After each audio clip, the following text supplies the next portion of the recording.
as y'all know, Lil Durk's approaching, and maybe he let go as of late came here to see. Now, as y'all know, Lil Durk's case has been pretty quiet as of lately, and maybe it's because his trial date is slowly approaching, right? And maybe he let go of trying to get bond once he realized that they weren't trying to let him out. I ain't giving that nigga no bond. Now, not only are they I knew they wasn't giving him no bond when he tried to run the first time. Trying to let him out, but to keep attempting to get a bond is not only exhausting after being rejected time after time after time, but it's also expensive. Right. Durk had one of the top lawyers who coined himself as the billion-dollar lawyer who goes by the name of Drew Finland. And Drew is not only just a celebrity lawyer, but he also represented the current president, Donald J. Trump, which that alone gives him enough leverage to basically set his price wherever he chose. Yeah. And he does a good job, so 9 times out of 10, people are going to pay him whatever he asks for. Yep. He isn't the only lawyer on Durk's case neither, as Durk hired a team of attorneys to represent him in his current legal struggle, where he's being accused of hiring hitmen of targeting Quando Rondo to be shot and unalive, but will ultimately unalive his cousin, Little Pab, instead. Allegedly. Now, of course, Durk was the only one involved. He's just being accused of being a mastermind, as prosecutors believe it was get back for King Von being shot and unalive by Quando Rondo associate Lil Pab. My thing is, bro, he told on himself. So what am I supposed to say about that, bro? If you get niggas whacked and then you telling on your, like, what the fuck? What? Back in November of 2020. Now, Lil Durk was granted a total of 3 bond arrangements in a matter of just 6 months, which is usually unheard of. Right. Many of us thought he was going to be released at some point because else not. Why was he granted multiple bond hearings if nothing against him have changed from the first time he was denied? Unless it's just a money move on the court's behalf, maybe Durk was just being swindled the whole time, knowing that every time he's presented in court, it's money in the attorney's pockets. I don't know, that's just a wild guess of me trying to understand what's going on. However, another situation that Lil Durk was thrown in, which came to surface in unsealed documents before he was denied bond the first time, back in December of 2024, which was the unaliving of a Chicago native who went by the name of Stefon Mack. On January 27, 2022, 24-year-old Stefon Mack was shot and unalive as he was leaving the Youth Peace Center of Roseland. I want to put y'all on to some of the easiest money you'll ever make in your life. Freecash.com is a website that allows you to literally get paid hundreds of dollars just for playing video games on your phone. All you need is an email and a password. Follow the directions on each of the campaigns and you can earn at least $100. My personal favorite game to play was Sunrise Island, and when I clicked on it, they had a $370 bonus. I got $370 just for playing a video game on my phone. On average, it only takes about 17 minutes for most people to start earning money on freecash.com. So if you need some free, easy, extra money, go to freecash.com, click the QR code right here, or go in the description below and start getting that bag. You did? On West 111th Street in Chicago. CCTV footage shows 2 masked men waiting in a vehicle outside of the youth center, parked opposite of all the cars, making it a little suspicious, waiting for Mack to exit the youth center. As Mack exited, they would spot him as he looked suspiciously at the vehicle and started firing at Mack as he ran away, and one of the suspects chased him. Mack would later on pass away due to his injuries at the hospital, and the feds believe this was a targeted hit. The feds allege that Lil Durk was also behind that situation and would try to charge him with the same. The scary part is the feds, bro. It's not the police, gang. That's a different story. If this was the police, I'd be like, all right, he got a chance. This is the Federal Bureau of Investigation, bro. FBI, open up! If they say he did it, 9 times out of 10, he did it because they not gonna come playing crazy. They not gonna even play with you if they don't know they got you. That's just how it works. For higher charge, as they allege Stefon Mack was the leader of a GD set in Chicago called Smashville.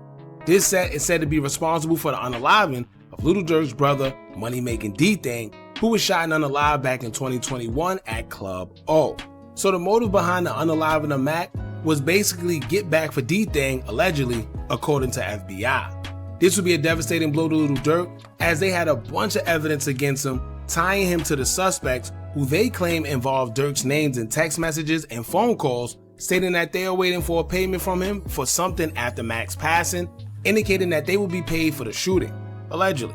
We even seen pictures showing Lil Durk around the suspects in Chicago, which is what made the feds believe that he is somehow affiliated with them some way. Right. However, with all that said and done, we will see the unsealed case against Durk get randomly dropped out of nowhere in June of this year, right before the ruling of his last bond hearing. New sources will state that Durk will no longer be charged with M for hire for the unaliving of Stefon Mack. Oh, okay. So I found it kind of weird because not only did they not give us much of a clear reason as to why, but one may ask yourself, why would they gather all this evidence and information to go against Durk and then just suddenly drop everything out of nowhere? Right, that's weird. There's no statute of limitations on the body, so what was the reason? Durk may have just dodged a bullet because according to court documents, it would say, quote, "The government repeatedly cites to allegations from a federal case out of Illinois where Mr. Banks have never been charged and never will be charged despite the passage of over 3 years since the underlying incident." But it's just the government's own exhibit reveals that the allegations pertaining to Mr. Banks are based primarily on information from a cooperating human source described in the affidavit as a paid FBI informant and former gang member with a criminal history. Most importantly, the U.S. Attorney's Office for the Northern District of Illinois have confirmed that they do not plan to supersede the charges there to indict Mr. Banks in connection with the ongoing case in United States versus Anthony Montgomery Wilson and Preston Powell. When asked by Judge Thomas M. Durkin whether the case will be superseded, the government affirmed that it will not be. This court should give no weight to these uncharged and uncorroborated allegations. If the AUSAs in Chicago, who have had over 3 years to evaluate the evidence, have determined not to charge Mr. Banks or even name him as a co-conspirator, like they have with 2 other individuals, this court should not rely on these same non-meritorious allegations to justify They probably just trying to get a nigga life so they don't care about the other charge. That's what it sounded like to me. They probably got the official case so strong that they don't care about the second one. Ain't no reason to charge you with 2. You gonna get life anyway. Or impart Mr. Banks' continued detention. So I don't know if maybe they didn't have enough evidence that they feel would have stuck. Yeah, probably. Or they just didn't want to continue with the superseding indictment for whatever reason. Yeah. But you gotta watch the feds because this how they play. They're very tricky and you just never know. So is it safe to say that he don't have to worry about nothing, or do he? Well, recently it will come out that one of the suspects got finessed by the oldest trick in the book when it comes to being incarcerated.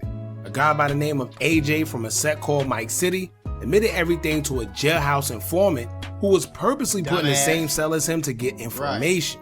Now, unfortunately, I've been incarcerated before, and one of the rules you learn in there from the older guys is to never, ever, ever speak about your case to anybody. Exactly. You can, but at your own Not risk. on what you did never know who's who. like, And the police get tricky by using people who are inmates or officers that go undercover and act like inmates to get information out of you.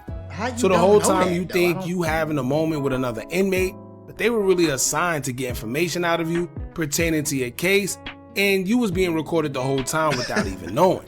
Well, that's what occurred. According to official court documents, it'll say, quote, "A jailhouse informant was recruited by law enforcement, prepped to elicit a statement by Montgomery Wilson, and briefed on how and when to record him. On February 25th, 2023, the jailhouse informant did so. A portion of the longer recording purportedly involves a discussion regarding the charge M, which occurred over a year before. In it, Mr. Montgomery Wilson repeatedly names and references the nickname Marley, which is the alias the government associates with Mr. Powell, and charge him under docket 1 at 1 Exhibit A at 1317. Specifically in this recording, Marley is specifically named over 10 times by the speaker, attributed to be Mr. Montgomery Wilson, and interwoven throughout the recording. Exhibit A at 1317. Those references included a detailed description of the planning of the charged homicide, the execution of the homicide, and Marley's supposed role in it, and payments sought and made relating to the homicide. It is a founding precept of our Constitution that an accused has the right to be confronted with the witnesses against him. Mr. Powell. FBI, open up! I don't know what I'm supposed to say to this, bro. Like, I don't know. How stupid do you have to be? Has no indication that Mr. Montgomery Wilson intends to testify at trial. Thus, if admitted at a joint trial, this recording would patently violate Mr. Powell's Sixth Amendment right to confrontation. It is anticipated that the government would suggest that such statement is admissible under Mr. Powell under the theory that it was a statement against penal and I guess whatever code that they had for it. Now they say the guy Marley, who was believed to be his co-defendant in the shooting, was named over 10 times. Oh, that's a co-defendant. One thing I realized is that they gave us minimal information and left a few things out. They say that he basically admitted everything from how the shooting was orchestrated, how it was planned, down to the payment. And they ain't say nothing about Durk's name either. So now it's 100% confirmed that they actually were paid, but the documents never stated by who. Right. And when you go back to the old documents concerning this case, they said that they named Lil Durk's name as getting payment for what transpired. Right, I remember that shit. So, what happened? Who paid him? And if not who Durk, then money? Who? Also the same video, which was Aha, where the feds accused Lil Durk of trolling Stefon Mack, and AJ was also in that video as well. Now, aside from that, it's strange how the feds just dropped the case against Durk. I have a hard time believing that they gathered all that information, provided what they had, without no all snitch, just to let him go off the case. Yeah. Now, you know how they play. Sometimes they have something brewing in the background, something more bigger. So they'll let him get off on this one because they feel that maybe he won't get out of their custody due to whatever he got going on. And then maybe they might bring this case up in the long run, but something isn't adding up. What I would say is this: AJ didn't snitch. I see a lot of people saying AJ is the one that cooperated, he's an informant, but no. They just finessed him and tricked him by putting somebody in this. That's snitch. I don't get no fuck what you say, gang. That's snitching, bro. That's why you're not supposed to say nothing if you sell with him. If you and basically had him tell him information and you recorded him saying why are you talking about it? Now it's up to him if he want to admit it during the trial that he did say it or not. That's totally up to him. But it's going to be a hard time trying to convince a jury that it's not your voice snitch, on bro. that You just ain't tell the police you snitched. 9 times out of 10, if you blow a trial, you wouldn't get a whole bunch of time. If you say that shit on the internet, you say that shit to a random dude, if you say that shit to your grandma, if you tell anybody about anything, you snitch to him. That's point blank period. Yes, you just cooperate. I don't know. It was a lot of evidence to back up their claims on top of the phone that was left in the suspect's car. The informant that they say got other stuff, and it's just a lot, man. Somehow Lil Durk wiggled himself out of that one. Let's see how it goes. I wonder if they will try to recharge him for it another time or maybe. What? Y'all jump in the comments. Let me know what y'all think about this. Don't forget